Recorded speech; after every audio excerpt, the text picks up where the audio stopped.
Hello, welcome student. Myself Alok Awasthi. This is my first video based on the topic electrostatic. Especially this video is for class 12th ISC and CBSE student. This video is very important और ये video इतना important क्यों है, ये आपको अपने syllabus के through अभी 2 मिनट में आपको जानकारी होगी। तो आइए सबसे पहले देखते हैं आपका सिलेबस जो थ्योरी पार्ट है। तो थ्योरी पार्ट आपकी 70 मार्क्स की है, इसको 2 पार्ट में डिवाइड किया गया है। एक टॉपिक है आपका चार्ज और दूसरा पार्ट है लाइट, जिसको हम लोग ऑप्टिक्स भी बोलते हैं। चार्ज सेक्शन पे जो बेस्ड पार्ट है पोर्शन सिलेबस आपका, वो पूरे सिलेबस का 80% पार्ट कवर करता है और जो अदर पार्ट है आपका लाइट, ये आपका 20% अप्रॉक्स ये कवर करता है पूरे सिलेबस का। इस चार्ज को हमने 3 पार्ट में डिवाइड किया है। चार्ज जब रेस्ट पे होगा, चार्ज जब यूनिफॉर्म मोशन होगा और चार्ज जब एक्सीलरेटेड मोशन पे होगा। तो चार्ज जब रेस्ट पे होगा, स्टेशनरी होगा, मोशनलेस होगा, तो वो कौन सी प्रॉपर्टी जनरेट करेगा और क्या एप्लीकेशन होगी, वो हम इस यूनिट में पढ़ेंगे। This unit is called electrostatics. तो स्पेशली हमको इस यूनिट में क्या पढ़ना है, इलेक्ट्रिक फील्ड और उसकी एप्लीकेशन। सेकेंड पार्ट है आपका यूनिफॉर्म मोशन में जब चार्ज होगा। यूनिफॉर्म मोशन में जब चार्ज होगा तो क्या क्या प्रॉपर्टी जनरेट कर रहा है, देखिए इसमें पढ़ेंगे EMI, electromagnetic induction, alternating current AC, DC current और इलेक्ट्रोमैग्नेटिज्म का कुछ पार्ट। इसके बाद थर्ड पोर्शन में जब चार्ज एक्सीलरेट हो रहा होगा, यानी उसकी स्पीड लगातार इंक्रीज कर रही होगी, तो इलेक्ट्रोमैग्नेटिक वेव्स है इसमें, जैसे आपने एक्स रे का नाम सुन रखा होगा, वो इस पार्ट में आएगा। दूसरा सेक्शन है आपका जो टॉपिक है जिसपे बेस्ड है, वो है लाइट। लाइट मीन्स इसको ऑप्टिक्स भी बोलते हैं। इस लाइट सेक्शन जो है हमारा काफी कंट्रोवर्शियल है। इसमें अलग अलग कई सारे स्टेटमेंट्स हैं साइंटिस्ट के। तो यहाँ पर 2 हिस्सों में डिवाइड किया गया है लाइट को। एक पार्ट है हमारा रे ऑप्टिक्स और दूसरा है वेव ऑप्टिक्स।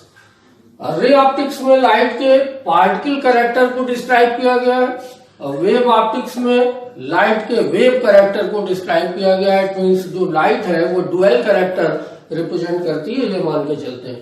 तो ये हमने एक लेआउट आपको रिप्रेजेंट किया है जो आपका पूरा थ्रू आउट सिलेबस है। अब आप देखिए ये वीडियो इंपॉर्टेंट क्यों है, क्योंकि यहाँ पर जो आप देख रहे हैं ये वाला जो सेक्शन है लाइट का, जो 80% पार्ट कवर करता है। अगर हम बोले तो 4-5 महीने आपको इस सेक्शन को पढ़ना होगा। तो इसलिए इस सेक्शन को पढ़ने के पहले हमको सबसे पहले इसके बारे में समझ लेना बहुत जरूरी है कि चार्ज क्या चीज है, और आपके दिमाग में भी ये क्वेश्चन आना जरूरी है, क्योंकि चार्ज को हमको अच्छी तरह से समझ लेना चाहिए। तो सबसे पहले हम लोग बात करते हैं व्हाट इज चार्ज। इस चार्ज का ओरिजिन क्या है, या ये चार्ज प्रोड्यूस कहाँ से हुआ है, कैसे जनरेट हुआ है, और फिर बाद में हम लोग पढ़ेंगे क्या क्या प्रॉपर्टीज देता वगैरह वगैरह सारी। तो सबसे पहले हम लोग देखते हैं चार्ज है क्या, इसकी एक ब्रीफ रिव्यू हम आपको दे रहे हैं। और ये जो बच्चे अपना नोट्स वगैरह बनाना चाहते हैं, इस वीडियो के थ्रू आपको काफी हेल्प मिलेगी। वो आप अपने इस वीडियो के थ्रू आप अपने नोट्स वगैरह बना सकते हैं, या डायरेक्ट वीडियो के थ्रू भी अपना पॉइंट उसको दिमाग में इनकलकेट कर सकते हैं। तो सबसे पहले हम लोग बात करते हैं चार्ज के बारे में। तो चार्ज के बारे में अगर हम बात करें तो चार्ज एक ऐसा टॉपिक है, जैसे हमने अभी बात करी सिलेबस 2 पार्ट में बाइफरकेट है, एक चार्ज और लाइट। फिजिक्स में अगर हम बात करें तो हम लोग वो चीजों को पढ़ते हैं जो हमारे एनवायरनमेंट में या हमारे चारों तरफ आसपास हमको दिखाई देती हैं। जैसे लाइट सेक्शन अभी हम लोग ने देखा, तो लाइट तो हमारे आसपास प्रेजेंट है, लेकिन अगर हम चार्ज की बात करें तो चार्ज को हमने कभी नहीं देखा ना प्रैक्टिकली, लेकिन उसकी एप्लीकेशन जो है वो हमारे सामने है। जैसे इलेक्ट्रिसिटी है, इसी पे बेस्ड है। तो चार्ज जो है इसका ओरिजिन क्या है, इसके बारे में हम लोग समझते हैं। तो सबसे पहले चार्ज की शुरुआत हुई थी ग्रीक से। ग्रीक में 600 BC के आसपास एक स्टोन पाया जाता था जिसको हम लोग बोलते हैं अंबर। इस अंबर स्टोन की क्वालिटी क्या थी कि इसको जब रब किया गया तो इसके अंदर एक प्रॉपर्टी जनरेट हो गई कि वो जो छोटी छोटी चीजें थी, टाइनी पार्टिकल जैसे डस्ट पार्टिकल थे, उनको अपनी तरफ अट्रैक्ट करने लगा। ट्री की जो लीव्स होती हैं उनको अपनी तरफ अट्रैक्ट करने लगा। फिर धीरे धीरे ऐसे बहुत सारे मटेरियल जो है हमारे सामने आए जिनमें प्रॉपर्टी जनरेट होती थी कि जब उनको हम रब करते थे तो वो आपस में अट्रैक्शन जो है शो करने लग गई। जैसे ग्लास रॉड को हम सिल्क क्लॉथ के साथ रब करते हैं तो उनके बीच में एक अट्रैक्शन जनरेट होता है। इसी तरह जैसे आपने सुना है कि हम एबोनाइट रॉड को सिल्क क्लॉथ के साथ में, एबोनाइट रॉड को हम फर के साथ, फर बोले तो ऊन को बोलते हैं, उनको अगर हम रब करें तो उनके बीच में एक अट्रैक्शन जनरेट हो जाता है।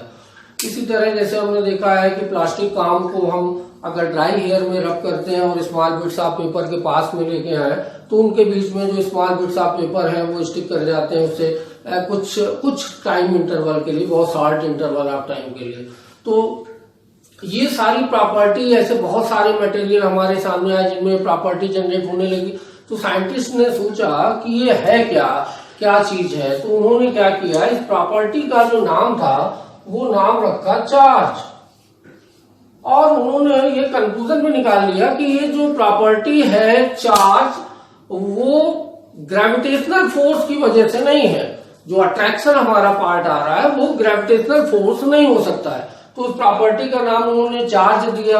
और चार्ज क्यों दिया, क्योंकि उन्होंने क्या देखा कि चार्ज जो था वो दो तरह का आया। दो तरह का कैसे आया, जैसे हमने सपोज करिए ग्लास रॉड और सिल्क क्लॉथ को जब रब किया था तो उन दोनों के बीच में एक अट्रैक्शन फोर्स आया था।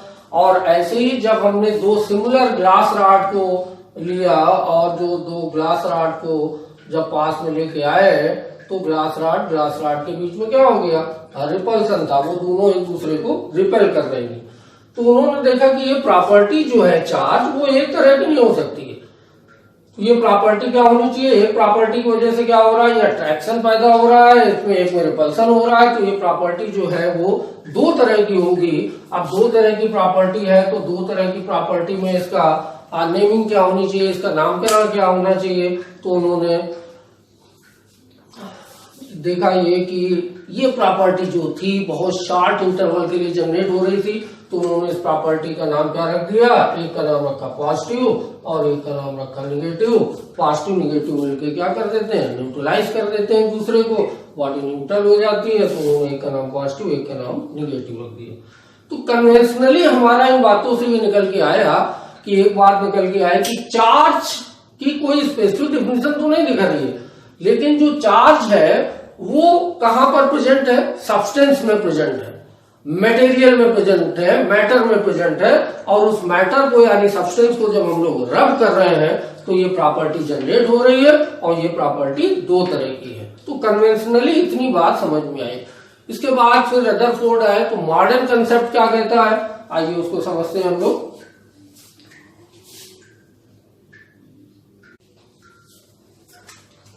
मॉडर्न कंसेप्ट टीआईसी को हम बोलते हैं इलेक्ट्रॉनिक थ्योरी। तो इलेक्ट्रॉनिक थ्योरी में रदरफोर्ड का नाम आपने सुन रखा है। रदरफोर्ड ने बताया कि कोई भी सब्सटेंस या कोई भी मैटर किससे कॉन्स्टिट्यूट होता है, टाइनी पार्टिकल, जिसको हम लोग बोलते हैं एटम। और उस एटम का स्ट्रक्चर उन्होंने कैसा प्रपोज किया था, एक न्यूक्लियस पार्ट था ये, और इस न्यूक्लियस पार्ट में तीन फंडामेंटल पार्टिकल्स, एक्चुअली जो हमारा एटम है वो एटम तीन फंडामेंटल पार्टिकल से मिलकर बना है। केमिस्ट्री में आप लोग अच्छे से पढ़ चुके हैं। और वो तीन फंडामेंटल पार्टिकल कौन से होते हैं, न्यूट्रॉन, प्रोटॉन और इलेक्ट्रॉन। इलेक्ट्रॉन क्या होते हैं, ये हमारे एनर्जी सेल्स होते हैं। इन एनर्जी सेल्स में ऐसे रिवॉल्व करते हैं। और एटम जो है हमारा हॉलो है, तो ये कुछ इलेक्ट्रॉन हमने दिखाए हुए हैं, ये इलेक्ट्रॉन रिवॉल्व कर रहे हैं। तो तीन फंडामेंटल पार्टिकल से मिलकर एटम हमारा फॉर्म होता है। चार्ज की जो मिनिमम वैल्यू है, वो कितनी होती है, 1.6 इंटू 10⁻⁻19। और चार्ज की यूनिट क्या होती है, कूलम। तो चार्ज 1.6 इंटू 10⁻⁻19 कूलम जो ई से रिप्रेजेंट है हमारा, ये एलिमेंट्री चार्ज है, बेसिक चार्ज है, जो सबसे छोटा चार्ज है, वो ये रिप्रेजेंट करता है मैग्नीट्यूड इसका 1.6 × 10⁻⁻19 कूलम। अब अगर इस ई को हम प्लस ई से रिप्रेजेंट करते हैं तो ये हमारा क्या हो जाता है प्रोटॉन, और माइनस ई से रिप्रेजेंट करते हैं तो इसको हम बोलते हैं इलेक्ट्रॉन।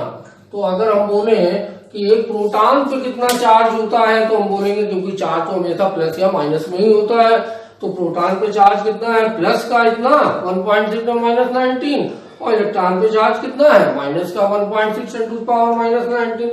अभी हम आपसे पूछे कि एक प्रोटॉन और एक इलेक्ट्रॉन मिलकर क्या रिजल्ट देगा, तो आप कहेंगे 0, क्योंकि मैग्नीट्यूड तो दोनों का बराबर है, नेचर में अपोजिट है। 5 प्रोटॉन 5 इलेक्ट्रॉन कितने देंगे, रिजल्ट देंगे 0। 10 प्रोटॉन 10 इलेक्ट्रॉन कितने देंगे, रिजल्ट देंगे 0। चलिए हम किसी एटम की बात कर लेते हैं। सपोज करिए कि हमने कोई एटम ले लिया, सपोज करिए कि हमने सोडियम एटम ले लिया। सोडियम एटम को कैसे रिप्रेजेंट करते हैं, 11 Na23। अगर हम इसमें पूछे, इसमें इलेक्ट्रॉनिक नंबर कितने हैं, इसमें कितने हैं 11, नंबर ऑफ इलेक्ट्रॉन्स कितने होंगे इसमें 11, नंबर ऑफ इलेक्ट्रॉन्स कितने हैं 11, तो टोटल चार्ज जो इलेक्ट्रॉन पे होगा वो कितना होगा 11। तो हमने लिखा उसको माइनस का 11, और ई हमारा बेसिक चार्ज था, नंबर ऑफ चार्ज कितने हैं, एटॉमिक नंबर कितना है 11, और ई हमारा बेसिक चार्ज है, तो टोटल नेगेटिव चार्ज कितना हो गया माइनस का प्लस ई। और इस एटम में अगर हम पूछे नंबर ऑफ प्रोटॉन्स कितने हैं तो भी 11 है, और तो एक प्रोटॉन पे चार्ज कितना है प्लस का ई, तो प्रोटॉन का मैग्नीट्यूड टोटल प्लस का चार्ज कितना हो गया प्लस का 11 ई। और रिजल्ट हम देखें तो क्या होगा -11 ई प्लस 11 ई, रिजल्ट दे देगा हमको 0। यानी कुल मिला के अगर हम देखें कि एक एटम पे कितना चार्ज है, तो एक एटम पे नेट चार्ज कितना है 0, लेकिन इसका मतलब ये नहीं कि एक एटम पे चार्ज नहीं है, चार्ज प्रेजेंट है, माइनस का चार्ज भी है, प्लस का चार्ज भी है, लेकिन जितना माइनस का है उतना प्लस का है, और नेट चार्ज कितना है वो हमारा है 0। यानी कुल मिला के अगर हम बात करें कि एक एटम जो है वो इलेक्ट्रिकली न्यूट्रल है, उस पर कोई चार्ज नहीं है। अभी अगर हम किसी तरह इस एटम से कुछ चार्ज इसका बाहर निकाल दें, सपोज करिए कि हमने बोला कि ये नेगेटिव चार्ज है और ये सेंटर पे कैसा है पॉजिटिव चार्ज है, इस एटम से हमको चार्ज को बाहर निकालना है। चार्ज पॉजिटिव भी हो सकता है, चार्ज हमारा नेगेटिव भी हो सकता है। तो इस एटम से जब हम चार्ज को निकालेंगे तो कौन सा चार्ज हमारा इजीली बाहर आ सकता है, पॉजिटिव चार्ज जो अंदर है या नेगेटिव चार्ज जो बाहर है। तो आपका आंसर होगा कि नेगेटिव चार्ज हमारा इजीली बाहर आ सकता है, नहीं हो। तो अगर हम किसी तरह नेगेटिव चार्ज को बाहर निकाल लें, नेगेटिव चार्ज ही निकलेगा। तो अगर हम नेगेटिव चार्ज बाहर निकालते हैं तो क्या रिजल्ट आता है जरा देखें। तो सपोज करिए कि इस वाले पोर्शन से एटम से हमने क्या किया कि 3 इलेक्ट्रॉन बाहर निकाले, तो माइनस का 3 हमने बाहर निकाला, तो रिजल्ट क्या हो जाएगा, जब 3 इससे निकल जाएंगे तो कितना आ जाएगा यहाँ पे माइनस का 8e, और प्रोटॉन कितने हैं प्लस के 11e, और कुल मिला के अभी रिजल्ट कितना हो गया हमारा प्लस का 3e।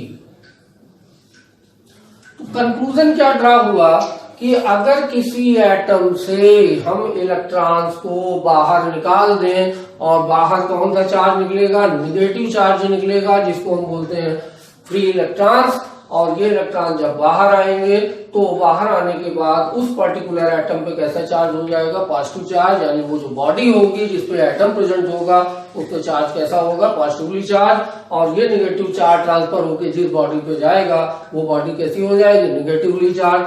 तो बहुत इंपॉर्टेंट बात ये है कि जब किसी एटम से कौन सा चार्ज निकलता है, नेगेटिव चार्ज निकलता है, जिसको हम फ्री इलेक्ट्रॉन बोलते हैं। कौन सा इलेक्ट्रॉन, फ्री इलेक्ट्रॉन बोलते हैं।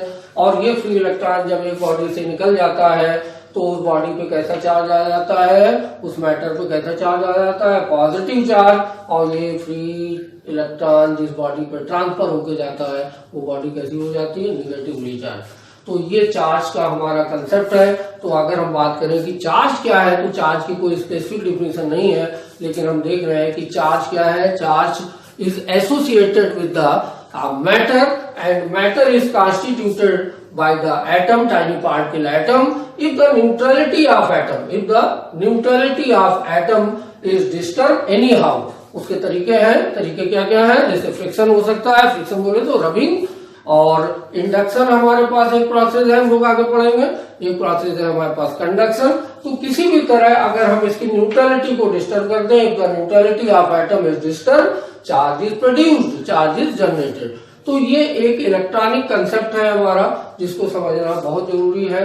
अब इसके बाद जो आगे चलेगा वो चार्ज की प्रॉपर्टीज है, वो हमको पढ़नी है।